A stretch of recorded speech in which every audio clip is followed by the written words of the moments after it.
रायबरेली में लोकसभा चुनाव के प्रचार प्रसार का समय शनिवार को शाम तक खत्म हो जाएगा। इसके पहले दोनों राष्ट्रीय पार्टियों के बीच लगातार प्रचार प्रसार जोर शोर से चल रहा है। भाजपा प्रत्याशी दिनेश प्रताप सिंह के समर्थन में दूसरी बार लोकसभा चुनाव के दौरान रायबरेली पहुंचे गृह मंत्री अमित शाह ने समाजवादी पार्टी के ऊंचाहार विधायक मनोज पांडे को भाजपा में शामिल कराया है। गृह मंत्री अमित शाह ने जनसभा में समाधान के दौरान जनता को संबोधित करते हुए कहा कि रायबरेली अमेठी दोनों सांसद हमें दे दो, हम ऐसे ही 400 पार हो जाएंगे। भाजपा ज्वाइन करने के बाद जहां मनोज पांडे ने पीएम मोदी और गृह मंत्री अमित शाह की जमकर तारीफ करते हुए उन्हें सनातन धर्म का रक्षक बताया है। गौरतलब है कि विधानसभा चुनाव में इन्हीं मनोज पांडे का प्रधानमंत्री नरेंद्र मोदी को अपशब्द कहने का वीडियो भी सोशल मीडिया पर जमकर वायरल हुआ है। लेकिन आज भाजपा में आने के बाद सारे पाप धुल गए हैं। वहीं अमित शाह ने मनोज पांडे के आने से रायबरेली और अमेठी को अधिक मजबूती हासिल होने की बात कही। इस दौरान अमित शाह ने कहा कि अमेठी और रायबरेली के लोग दोनों सीट जिता दे तो 400 पार अपने आप ही हो जाएगा।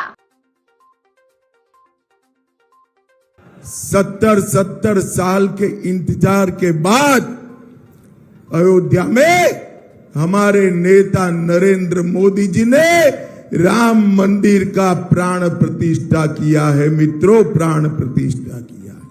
ये कांग्रेस वाले ये कहते हैं कि राम मंदिर का प्राण प्रतिष्ठा ढंग से नहीं हुआ है। भाइयों बहनों, मेरी बात याद रखना, ये इंडी अलायंस वाले आएंगे तो राम मंदिर पर फिर से बाबरी ताला लगाएंगे।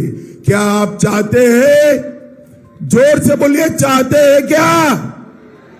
भाइयों बहनों, एक कांग्रेस पार्टी इंडी अलायंस परिवारवादी गठबंधन है।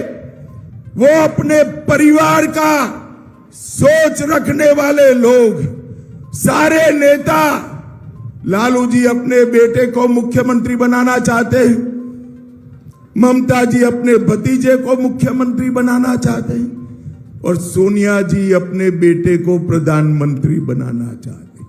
वो कह रहे हैं कि रायबरेली और अमेठी की सीट हमारे परिवार की सीट है। आज मैं पूछने आया हूं, किसने विल में दी भाई सीट?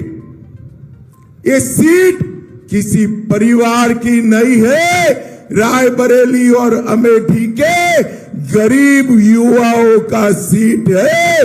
जो रायबरेली वाले चाहेंगे, अमेठी वाले चाहेंगे, वो ही संसद में जाएगा।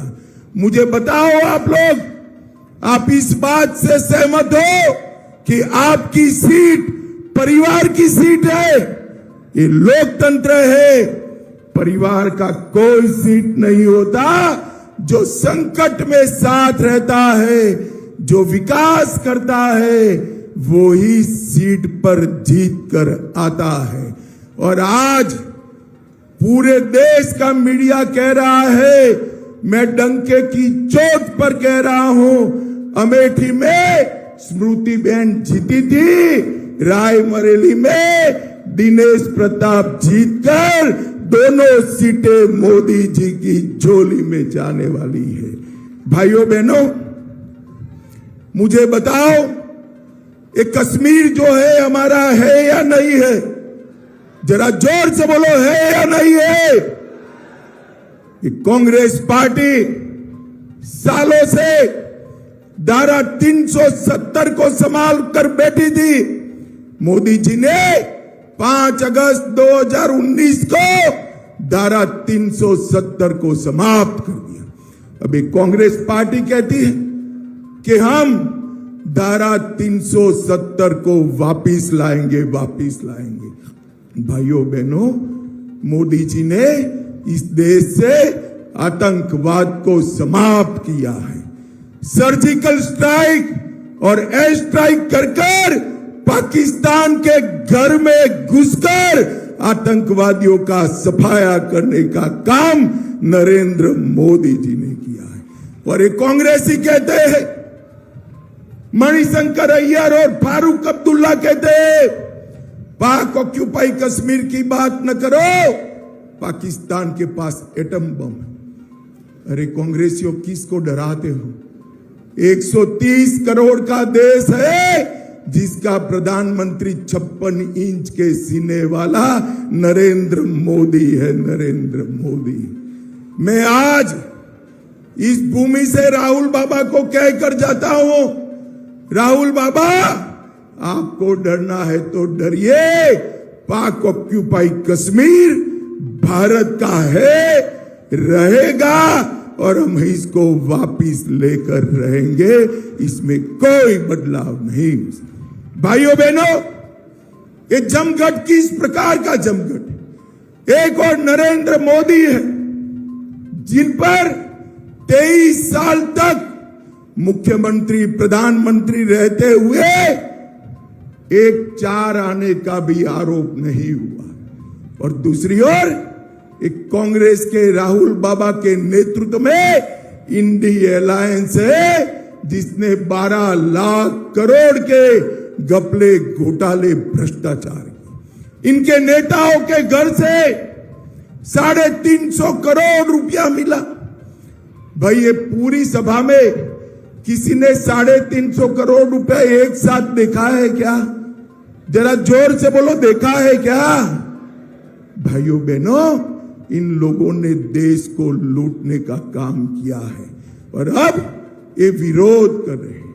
मैं अभी भी कहकर जाता हूं, राहुल बाबा कान खोल कर सुन लो, जिन जिन लोगों ने भ्रष्टाचार किया है सबको जेल की सलाखों के पीछे डालने का काम नरेंद्र मोदी सरकार करने वाली है। भाइयों बहनों, यूपी का विकास नरेंद्र मोदी जी के नेतृत्व में हुआ है। ढेर सारे काम मोदी जी ने उत्तर प्रदेश के अंदर किए हैं। मैं आज बताना चाहता हूं, 14 एक्सप्रेसवे, 7,000 किलोमीटर की जगह 12,000 किलोमीटर का हाईवे, श्री राम मंदिर, Kashi Vishwanath corridor, metro rail. भाइयों बहनों, अब हम लोग कहते हैं 400 पार 400 पार, मगर ये 2 सीट ऐसी है ना, ये 2 सीट पर कमल खिला दो तो 400 पार यहां से ही हो जाएगा और कहीं जाने की जरूरत नहीं है। मुझे बताओ, रायबरेली और अमेठी में कमल खिलाओगे क्या? जरा जोर से बोलो, खिलाओगे क्या? हमारे दोनों प्रत्याशी, आगे आ जाइए, स्मृतिबेन और दिनेश जी। स्मृतिबेन और दिनेश जी को जिताओगे क्या? आज मनोज पांडे जी हमारे साथ आए। मनोज जी आगे आइए। मनोज जी ने सनातन का साथ देने के लिए भारतीय जनता पार्टी ज्वाइन की है, और मैं आज यहां कहकर जाता हूं, मनोज जी, स्मृतिबेन और दिनेश प्रताप सिंह, आपकी दोनों सीटों से परिवार की सीटों का तमगा समाप्त कर कर यहां विकास की गंगा लाने का काम करेंगे। भाइयों बहनों, मोदी जी के नेतृत्व में देश आगे बढ़ने के लिए तैयार है। मैं अपील करने आया हूं, दोनों सीट के मतदाता मोदी जी की विकास गंगा के साथ जुड़ जाए। मेरे साथ दोनों हाथ उठाइए, उठाइए दोनों हाथ जरा, अंत तक विजय के संकल्प की मुट्ठी भींच कर बोलिए, जय श्री राम।